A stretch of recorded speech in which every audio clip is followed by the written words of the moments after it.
অন্যের উপরে বলে তো লাভ নেই। লক্ষ্মী ভাণ্ডার দিদি আগে দিয়েছে, কই আগে আপনারা দেখতেন যে না আমরা আগে দিচ্ছি, তাহলে আমরা বুঝতাম।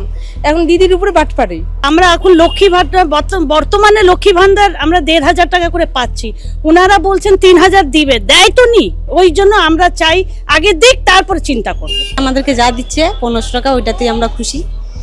আমরা দিদিকে সবসময় পাই কাছে, সুখ সুবিধাতে সব কিছুতে পাই, ওতেই আমরা খুশি। মোদি তো অনেক কিছুই বলেছিল, চাকরি হবে, এই হবে, সেই হবে, অনেক কিছুই বলেছিল, কিন্তু আদৌ তো কিছুই দেখতে পাচ্ছি না। এখনো বিশ্বাস করছি না যে আমাদেরকে দিবে কি দিবে না, কারণ অন্য স্টেটে ১০,০০০ টাকা করে দিয়েছিল ভোটের আগে, তো সেটা আবার ফেরত চাওয়া হচ্ছে। পরে যে আমাদের কাছ থেকেও সেই টাকা ফেরত চাওয়া হবে না, এটা তো বিশ্বাসযোগ্য না। যে ওরা কি করতে পারে আমাদের সাথে, বোকা বানাতে পারে, উল্লুক বানাতে পারে। এই রাজ্যে আমার দিদি প্রথমে একদম মানে খালি লক্ষ্মীর ভাণ্ডারের কথা আমি বলবো না, একদম জন্ম থেকে মৃত্যু পর্যন্ত দিদি যেসব করছে মানে তার তুলনা হয় না। এবারে ভাই ভোটের লড়াই এই এখানেই দেখবো।